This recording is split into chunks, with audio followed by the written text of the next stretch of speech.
Hi, everybody. Hi from Madrid. Mm, This is the first entry of my new podcast, David and Goliath. And I'm here with a huge back pain. I have been on anti inflammatories for 5 days.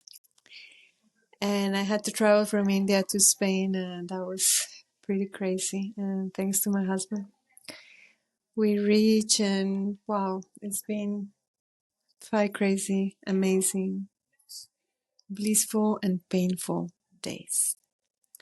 I always say to my students that yoga is not about being happy all the time and being sunshine all the time. And no, yoga is about being real. And I stand for what I say because this week has been one of the most real, intense, painful, and incredibly blissful weeks of my life. Coming out, even though I had no idea how this was going to resonate on the community, for me was a liberation. And it took me time. It took me a whole month to understand that we were in the Sharad Yoga Center under a massive collective delusion, which included me. I was like appalled by the level of manipulation that we were all subjected and the level of evil behind all this manipulation. And it took me a while, and I know it's going to take me even longer to heal not only from my back, which was uh, assaulted, that's the word I can say, by this new certified teacher that has no idea how to adjust chakra bandhasana. And it was my mistake to allow him to even touch me or come close to me. It was my mistake. It was my mistake because I was still under this spell, under this charade. And I think that Shiva is so wise that this injury happened to me so I could really wake up and say, what the hell is going on here? Today I received a beautiful message of support, a post from one of the all certified teachers, my friend Kranti in Japan. Japan was so beautiful. I was there once teaching with him, and it was incredibly unforgettable experience. And he is writing about the courage to stand for your truth, to stand for yourself in front of the collective. And the need we all have to be loved and validated and feel part of something. And I have to say that I don't care about that at all. I have always been an outsider. And in my whole life, you can check my story. I have always stood for what has value for me.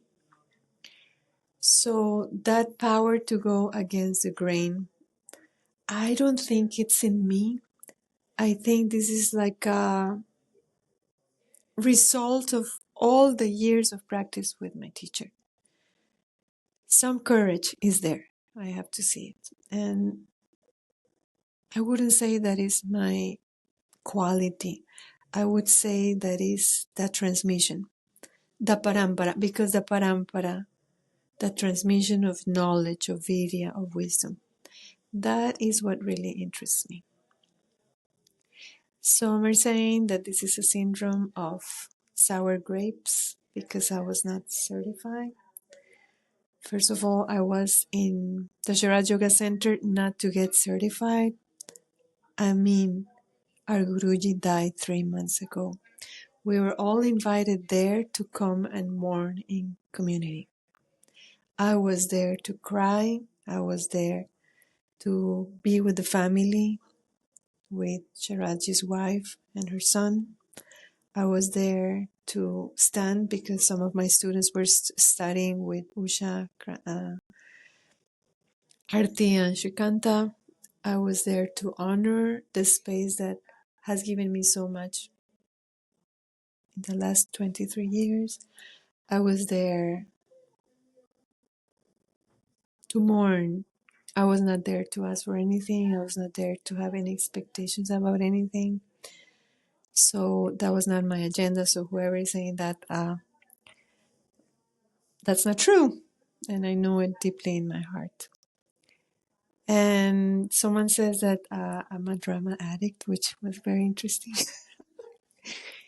If standing for your truth means you're creating a drama, well, that's different. I never had the intention to create a drama. I just wanted to make my position clear, especially for my students, because in the last 18 years of my teaching, I have many students around the world, and I always recommended them to come to Mysore, which is something I cannot do now anymore, at least to the Sharat Yoga Center.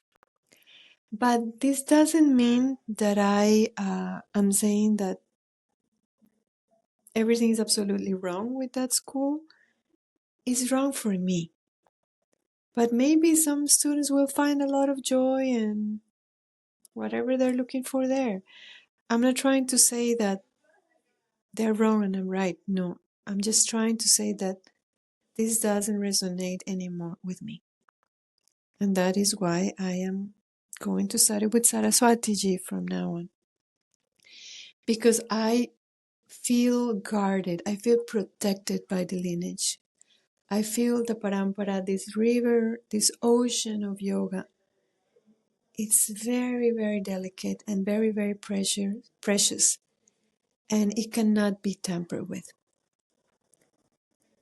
I've lived in India in my last 7-8 years.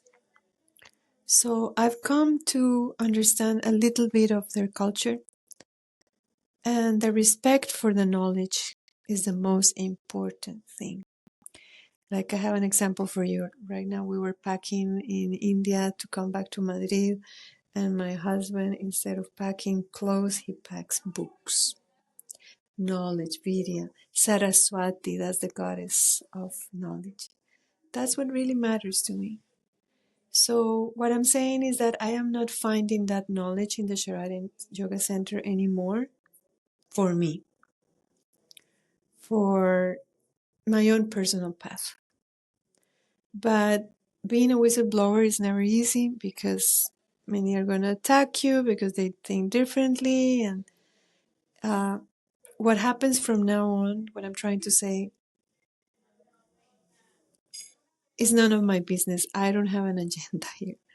I did not do this because I did not get certified. In the tiny possibility that they had offered me a certification, I would have declined it because I don't see the value of an empty certification. I was in the center to mourn. I was in the center to feel the emptiness without my Guruji. So going against the grain is never easy, but I feel at peace. Some people are saying that this is creating a huge drama, that this is not the yoga, that yoga is yoga chitta vritti nirodha. Yeah, but following the yoga, following the yamas, following the satya brings a lot of nirodha, brings a lot of peace with yourself. I'm probably the most hated Ashtangi in the world right now. And one of my friends wrote me and he said, no, you're the most loved Ashtangi in the world right now. I don't really care. Like I say, I don't have an agenda. The only agenda right now is to keep teaching, is to keep sharing with my students everything my Guruji gave me. And even though I cannot practice asana right now because I am injured, I am in this deep state of gratitude because all this experience in the material world is bringing me a lot of awareness. It's like suddenly like my sight open. I don't know how to explain it. I was part of that collective mess for a month. And Shiva granted me the vision. And if this helps you, at least if this helps one of my students to make a proper decision for your life, if you want to come to India, then my mission is accomplished.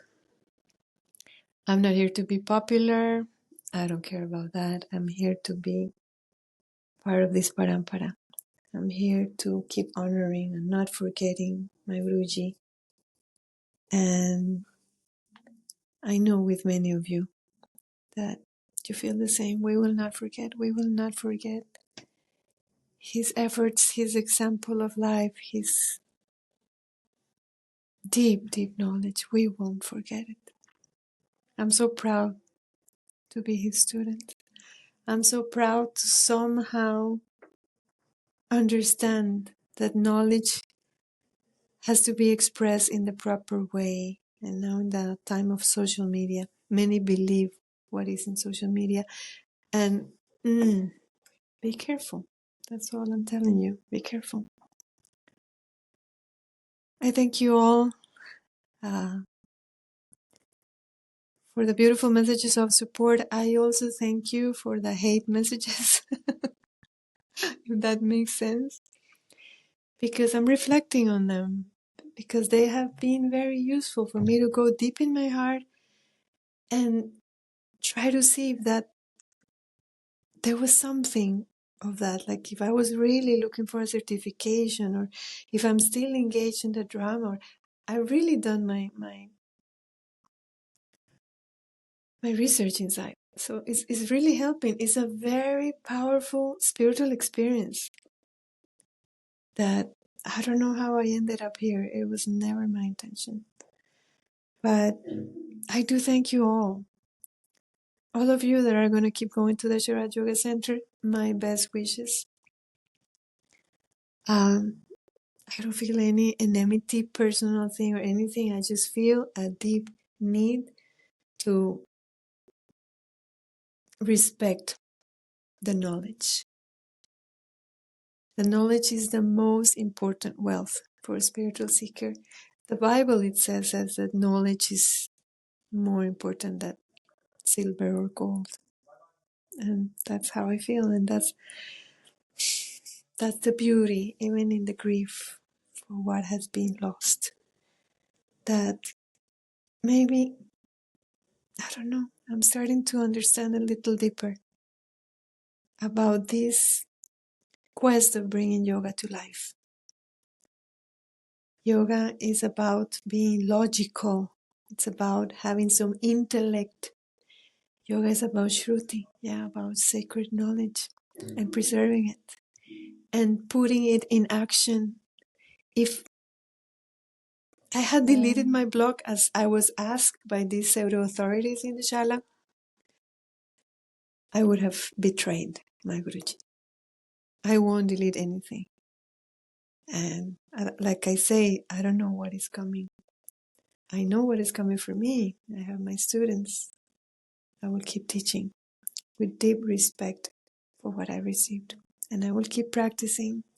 Remember, yoga is 8 limbs. I don't have the asana right now. It's okay. Let's see. What is the will of the gods for me?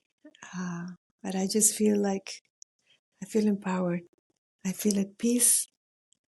I won't say I feel happy because it's not easy to call on the BS. And I'm fine. Shoot, I'm an easy target. I don't think I have any knowledge myself. Any bit of knowledge that is in me is coming from my teachers. So if I can walk in this world with a little bit of that wisdom, that's all I'm grateful for. Thank you wherever you are in the world. Thank you for being there, for doing your practice, for not forgetting our Sharaji, if you were his student like me, not forgetting his beauty, his wisdom, his love for us. Om Shanti, Shanti, Shanti. Namaste.